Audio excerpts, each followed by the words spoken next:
i10 is Hyundai's third go at making a small city car, and it follows on from the relatively unloved i10s and the much improved first generation i10. It's a small city car and it's looking to steal sales from the likes of the Volkswagen Up, Seat Me and Skoda Citigo.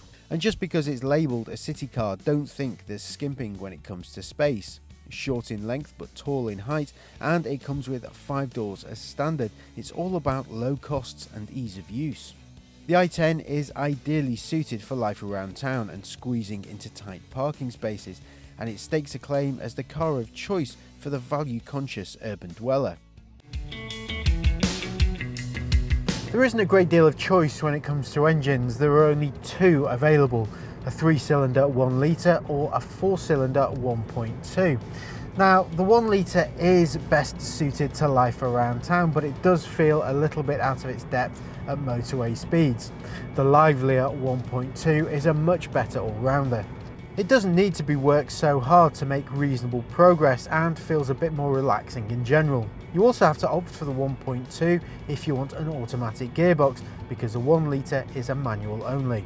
Although the auto changes gear quite slowly if you're accelerating hard, it's smooth in more laid-back use and the best automatic in its class. The 1 litre has a better claimed fuel economy than the 1.2, but the difference is marginal.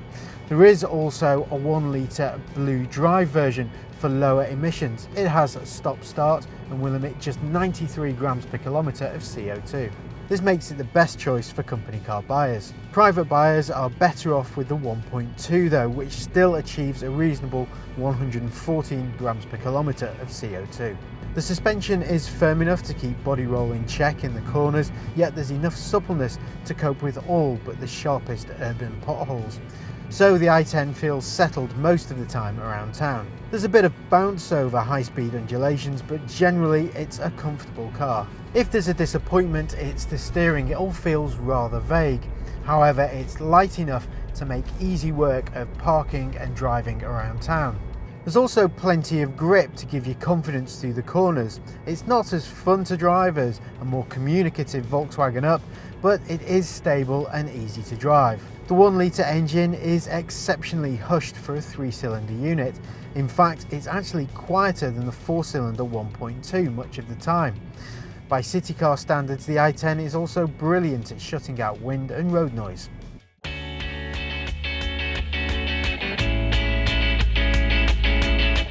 The driver's seat is supportive, but entry-level models don't get seat height adjustment, and it is a little disappointing that no matter which model you go for, the steering wheel only adjusts for height, it doesn't adjust for reach. The seat is set quite high, even in models that have adjustable height from SE and up, and the backrest is spring-loaded, so you can't be quite so precise with the angle as you can with a rotary-controlled seat back. Still, the pedals are well placed, the dashboard is logically laid out, and the ventilation controls are close to hand. And the stereo system sits nice and high in the middle of the centre console.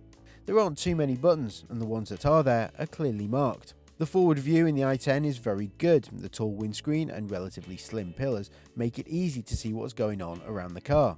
However, the windows narrow towards the back of the car, leaving chunky rear pillars, so there is still a blind spot to be wary of, despite the sizable rectangular door mirrors. Only range-topping premium SE cars come with rear parking sensors. The cabin plastics are hard but neatly textured, which gives the i10 a neat, functional feel. There are some shiny plastics in evidence if you look around the lower parts of the cabin. The vents feel a touch flimsy, and there are some sharp edges around the base of the seats, but generally everything feels solidly put together and of a good quality by class standards. The stereo system sits nice and high in the middle of the centre console, and there aren't too many buttons. Those buttons that are there are clearly labelled though. Now, you don't get this fancy touchscreen system in entry-level specs, but technophobes will like the system. It's extremely easy to use. It controls everything from your satellite navigation to your DAB radio and Bluetooth. But one disappointment is that Bluetooth isn't standard on entry-level models. So, how easy is it to pair your phone? Well, it is relatively straightforward. Simply hit the settings button, then phone, Bluetooth connections, add new. This is where I go to my phone now and find the settings on that. Pair, and we're connected. Really straightforward. Likewise, if you want to set a navigation point, then simply hit map, nav, address, and then type in your address details. Really straightforward. All the buttons are neatly laid out and it's logical to use. So, city cars by their very nature are best suited to nipping around town rather than carrying big loads or lots of people. But you'll probably be surprised to hear that it's not as claustrophobic as you may think. There's still plenty of headroom up front and a decent amount of legroom too. There's also lots of nooks and crannies for storing all sorts of bits and pieces. Like down here you can put your mobile phone and you can connect it to the USB. There's a couple of cup holders and a little tray here too. Don't expect much use out of the glove box though. It'll get the owner's manual and a small portable sat-nav, maybe a bag of sweets. In the back there's more space in here than many of its rivals, so even tall passengers won't struggle with head or legroom. There is a slight raised section in the floor though for anyone sat in the middle, but it won't impact comfort too much. The i10's 252 litre boot is bigger than most rival city cars, but there is a rather tall load lip and a bit of a drop into the boot floor. It's a fairly basic space with no storage cubbies, but it's deep and broad, so fitting a single lightweight buggy should be quite easy. However, while the rear seat backs lie flat when folded, they do leave a step in the boot floor.